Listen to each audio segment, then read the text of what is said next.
Man, things are getting pretty intense out there, aren't they? Now, we've been receiving some eye-popping reports from some grocery workers and people that are driving by farms, and let me tell you guys, it's not looking good. And I'm getting updates on the shortage of corn and even shortages of rice. Now, I've even been hearing from some people about canned vegetable shortages in some areas. Can you believe that? I know it's not hitting everybody, but it's like the shelves are emptying right before our eyes in certain locations. But really, the bigger issue at hand is the new and growing crisis of hunger happening right here in the United States. Here, check this out. Jackson is the state's largest city, yet it has one Walmart and one Kroger. Behind me is a boarded up food depot. It used to be one of the other options for fresh produce and meats in this part of town, but it shut its doors last month. Folks who live here tell us the closure was partly due to crime, but also nearby dollar stores taking more business.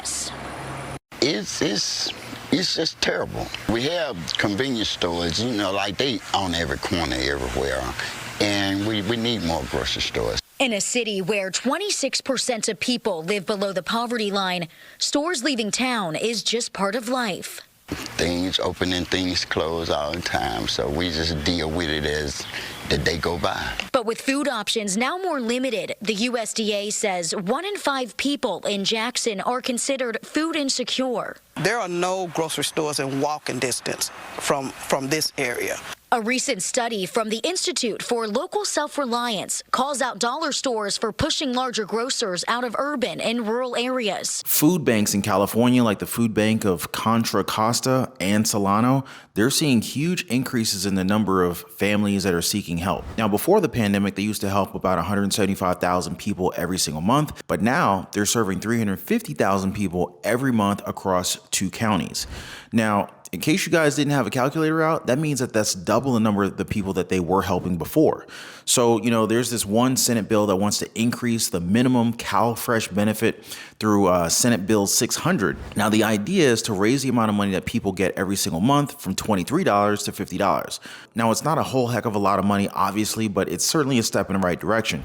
But let's be honest, $50 is still not enough. And if you look at New Jersey, they're giving out $95 and their cost of living isn't as high as those living in other places. So around 41 million people in the United States, which is about 1 in 8 Americans, were affected by the cuts in food stamps. Pandemic allotments gave individuals an additional $250 per month for food. Families saw a big increase, but now, thanks to the EA expiration and an increase in Social Security payments, seniors and the disabled, they're facing a double whammy with their increased income having been reduced their eligibility for SNAP. So basically, they got a raise in Social Security, but then that raise made them ineligible to get benefits from SNAP and EBT, or at least it reduced it. Now, in fact, SNAP and EBT reductions effective March 2023 have essentially hit every single beneficiary, regardless of whether or not they're disabled, elderly, or even school-aged. But then you got this debt ceiling bill that came into the market and basically was set to make this food crisis even worse. President Joe Biden and Republican Speaker of the House Kevin McCarthy agreed to raise the limit on how much money the United States can borrow. But along with that decision, they also made some other very, let's just say, unpopular choices and decisions that could ultimately hurt a lot of Americans,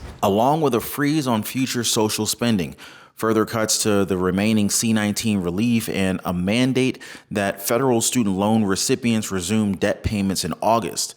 So the deal includes a mandated work requirement for temporary assistance to needy families and programs. Now, they're actually saying that adults under 54 who need help from the program called Temporary Assistance to Needy Families, they have to work a lot harder to get the help that they need. Now, let's take a quick moment and think about this. Is the program called SNAP enough? Well, the truth is, for a lot of people, it's not. Now, many people want SNAP to be bigger, to be more helpful to communities, and to help local businesses grow. Some people have taken it upon themselves to learn medicinal plants and edible weeds. So these people literally grow their own food and they make their own things. Less dependence on food industries and groceries. So guys, as you can see, things are really quite tough right now. But don't worry, we're here to help. Let's get all of this information together so that we can learn about the real situation on the ground and not just what's being pushed by mainstream media, because they tend to overlook things and let's just say not reveal as much as we'd like to know about. And as they say, observe the ants and learn from them. Now, it's only July and the little creatures are busy storing food anyway. No time for the beach and vacations for those guys.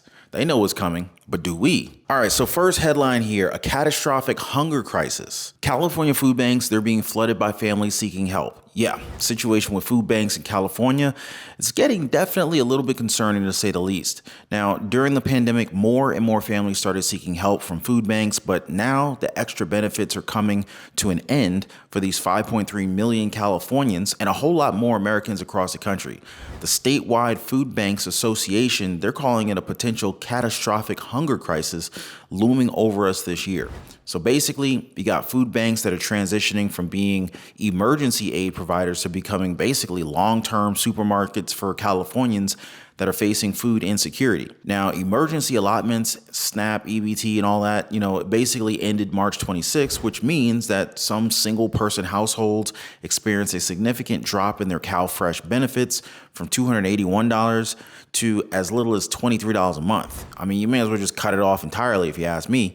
That's like pennies. But if you add to that a federal program that was providing food benefits to eligible households as a replacement for in-person school meals, it will stop at the end of the school year. So basically, this benefit amount is going to be reduced to $40 a month for each child, all the way from $125 per month that families received for each child last summer. Yeah. Now, one of the people that I've been talking to, they're basically a family of 6 on a very limited income in South California. And they're basically thanking our channel because of all the information that they got from us to stock up more when they had it to spare.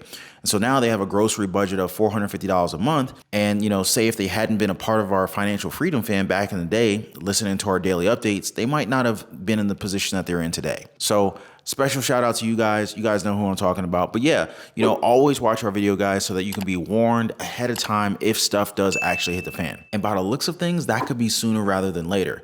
Now, as one of the food banks commented, quote, "We don't see an end in sight for the sustained hunger. And if this is sustained, it's going to be very difficult for us to keep up." Now, one of the proposed solutions is Senate Bill 600, introduced by State Senator Caroline Menjivar. So this bill wants to increase the minimum CalFresh benefit from $23 to $50 per month. Small increase, it would be helpful, but not very much. But in addition to Senate Bill 600, food banks across California support other important bills like SB 348, which ensures access to summer food and school meal programs, and SB 245 and Assembly Bill 311, which provides state-funded nutritional benefits to all Californians regardless of their immigration status. Now, the situation has gotten even worse with the C-19 era benefits ending a few months back.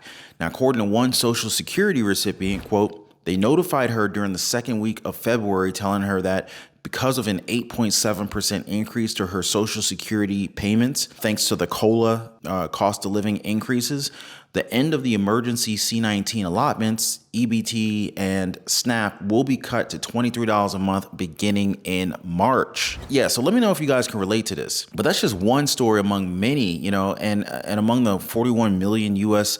residents, 1 in 8 people impacted by the cutbacks. There's a lot of people feeling this. In fact, SNAP reductions effective March 2023, they've hit every single beneficiary regardless of whether they're disabled, elderly, or even school-aged. Hunger Free America, a New York City-based direct service and advocacy organization, predicted that the decrease in SNAP benefits will send people into a Grand Canyon of hunger. Not a good sign, folks. The USDA is well aware that the SNAP and EBT program has its flaws. Now, even before the pandemic, the federal agency knew that 88% of SNAP recipients had difficulty getting healthy food. Their infographic from the USDA shows exactly how expensive it is to eat a healthy diet. Now, according to their estimates, a reference family, which consists of an adult male, an adult female aged 20 to 50 years old, and 2 children aged 6 to 8 and 9 to 11, needs to spend at least $977.70 per month. Now, this amount is about $40 more than the maximum SNAP benefit for a household of 4,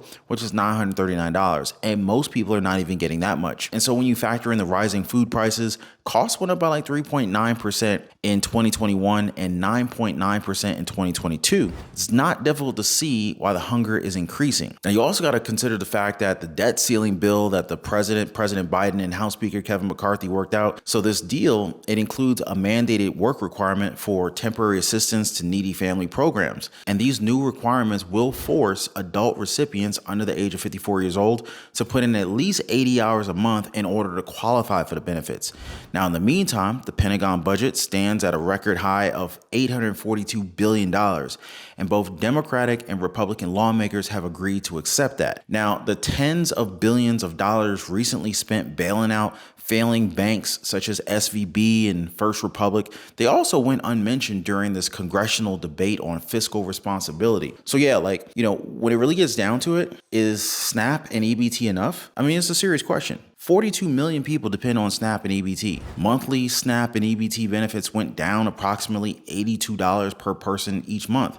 The solution? Well, maybe we should expand SNAP to support healthy communities and local economies. But then again, it's kind of like, okay, where do you draw the line in terms of how much help that you provide, So, it's a debatable thing, but some people actually do need assistance, and I get it. But, we have a chance in the Food and Farm Bill in 2023 to rethink how we provide nutritional assistance, basically promote nutritious and sustainable foods for those who need them. And this means that the government could make SNAP more accessible and increase the amount of benefits that households receive. But the key is to only help out those who really, really need the help. Otherwise, people are just mooching off the system. That ain't cool. Now, we need to include low income urban and rural communities in the conversation. And they should also consult with organizations that have studied SNAP and those who have expanded its reach using government and private funding. So for example, doubling the value of SNAP dollars for locally grown fruits and vegetables at farmers markets and in retail stores, as well as providing produce prescriptions, has also proven to increase access to fresh food and they actually benefit the community economically. Because if you think about it, it's the small business owners that are doing business with SNAP and EBT benefit holders, which translates to cash and revenues for their small businesses. So, it actually helps the economy at the same time. Now, here's the silver lining, guys.